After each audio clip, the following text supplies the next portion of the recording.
And we also see many people playing games, playing sports in the fields. So in sports also, the motion is important. In some specific sports, for example, cricket, football, volleyball, basketball, there is a pattern. These have one similarity in the motion of the ball.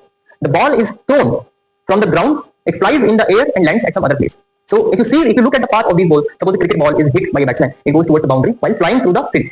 Or if a basketball is thrown by a player in the basket, so it goes in a curvilinear path. It goes in a path which is not a circle but curvilinear. It is not a straight line also. So this path, this specific path is a parabolic path. These type of motions are observed again and again in nature. This type of motion is called projectile motion, and it is a two-dimensional motion. This motion has one vertical component and one horizontal component of motion. For example, if you hit a cricket ball, it goes in a path like this till it hits the boundary. So this curvilinear path you see in the motion of a cricket ball, this path is called path of projectile motion. Basically, what we mean by projectile is, if we word to word we understand projection. Projection is throwing. Projection under the effect of gravity is called projectile motion, or we can say that basically motion under gravity. In simple terms, that is called projectile motion. So we are going to study about this projectile motion, this two-dimensional motion in today's class. With some examples, one real life example we will take to actually understand this projectile motion. Suppose you are in an army camp and you have to make a strategy. How can you destroy some target bases? Suppose some target bases are given to you.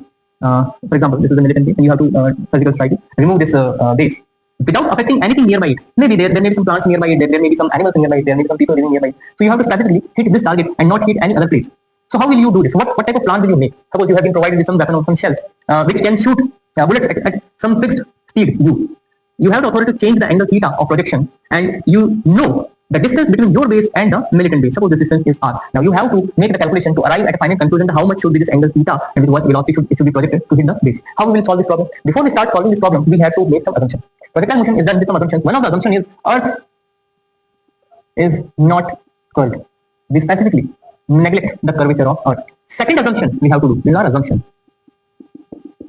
Air drag is negligible. We do not take into account air drag while solving projectile motion problem. Third assumption, all the heights we are dealing with, all the ranges we are dealing with, the height and ranges, they are much less than radius of Earth.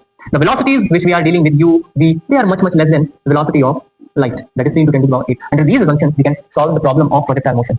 Now first let us analyze this motion, what is going on. So this is a two-dimensional motion. One motion you can say is in vertical direction, another is in horizontal direction. The ball or the shell after being projected flies in the air and comes back to the ground, as well as it goes horizontally towards the target. So this gives me an idea that I can break this motion in two motions, one vertical, one horizontal. If I break this speed, initial speed in vertical, one horizontal component, I can see that this horizontal component of the speed will be u cos theta, and its vertical component is u sin theta. I analyze the motion in x direction, and I can say in x direction there is no acceleration, there is no real force in x direction because we have neglected air drag, so there is no horizontal force. That means in x direction I can say acceleration is 0. Acceleration 0, what does it mean? Acceleration is the differential of velocity dv by dt. If acceleration is 0, dv by dt is 0. That means speed is constant. That means vx is constant.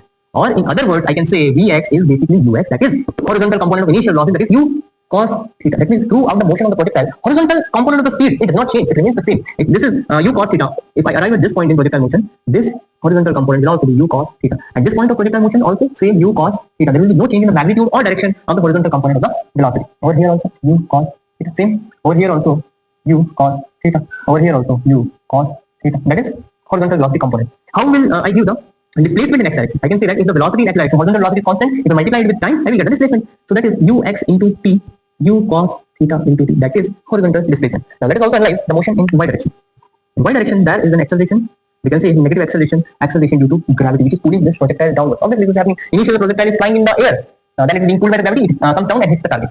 What is going on? Initially, the vertical speed is in upward direction. The acceleration due to gravity is in downward direction. So, because they are both in opposite direction, so acceleration basically is retardation. It will decrease the speed, it will reduce the speed. Initially, u sin theta, it will reduce. At one point of time, the speed will become 0. Basically, what is vertical speed? It is the rate of rise of height. As soon as the rate of rise of height becomes 0, the rise in height becomes 0. The rise in height stops. That means till the time there is vertical component velocity, the projectile will keep on rising in air in vertical direction. But as soon as this vertical component becomes 0, its ascent in the vertical direction will become 0. So that means at the point where vertical velocity becomes 0, the projectile is at its highest point. It cannot go further up, it will come down. So that is your highest point. Highest point is where Vy is 0. This highest point, this height is called maximum height of the projectile h. Alright. So there is a vertical component of acceleration Ay equal to minus g. With this, I can say that basically the Vy will be from the first equation of motion. Basically, we have broken the whole motion and velocity in two components. 2D motion we have broken down into two 1D motions. So we can apply the equations of 1D motion separately for both vertical and horizontal direction. Vy will be uy plus ay into t. Vy equal to uy is initial vertical speed and u sin theta minus acceleration is minus g into t. That is your vertical velocity. This vertical velocity, it gives me the time when maximum height is reached. Maximum height is reached when Vy is 0. So when Vy equal to 0, that means u sin theta minus gt equal to 0. This gives me time t equal to u sine theta divided by g. This is the time when the projectile reaches its maximum height. Now, in the scenario of y direction motion, how I can give the displacement in y direction? If I write displacement in y direction as y, at time t I can say it is uy into t plus half a t square, using the second equation of 1D motion. Now, putting in the values, I can say that y equal to uy is u sine theta t minus half gt square. That is the equation. Okay, all that, very good. At time t equal to u sine theta by g, height is maximum. So I want to calculate maximum height. That is basically vertical displacement at time t equal to u sine theta by g. So maximum height is basically y of what? U sine theta by g. That is basically u sine theta into u sine theta by g minus half gt square. Right? U square sine t is u sine theta by g square. If we solve this, we come at the vertical height u square sine square theta by 2g. That is the component of maximum height reached by the projectile. Now we are interested in finding this range. To find this range, we have to find the time when the projectile hits the ground. So we have to find a specific terminal condition, end condition, how we are going to calculate the time when the projectile hits the ground. We see that when the projectile is launched from the ground, its vertical height is 0, or vertical displacement is 0. It travels in the air and reaches here. Here also its vertical displacement, or you can say y is 0. So the point where y equal to 0, the time when y equal to 0, that gives me the time when this projectile hits the target, and that I can use, the time I can use to find the range. I will do it out here. Y equal to 0. I need to use this to find the time when projectile hits the ground. So that will be u sine theta minus half gt square, u sine theta minus half gt square equal to 0. To sine t. This gives me t into u sine theta minus half gt equal to 0. T equal to 0 is that time when the projectile is launched. So we are not interested in this, we are interested in this factor. And if u sine theta equal to half gt, or I can say time t when the projectile hits the ground is 2 u sine theta divided by g.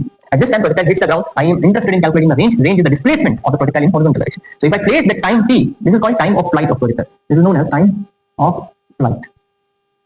So I put it here, then I will get the range. U cos theta into time of flight is 2u sine theta upon g. This gives me u square into 2 sine theta cos theta divided by g. That is u square sine 2 theta divided by g. So finally we have arrived at the thing. We see that the range depends on the angle theta. The range, if the angle theta is 0, range is 0. Angle increases, range increases. At 45 degree of angle, I see that sine theta, sine of 2 into 45, that is sine 90, becomes the maximum value. So maximum range is achieved when this angle theta is 45 degrees. Now what is happening with the vertical velocity? Vertical velocity keep on reducing. Here reduce, here reduce, here it becomes 0. Then in the vertical direction, it increases like this. This is all projectile motion. In later videos, we will also solve some good numerical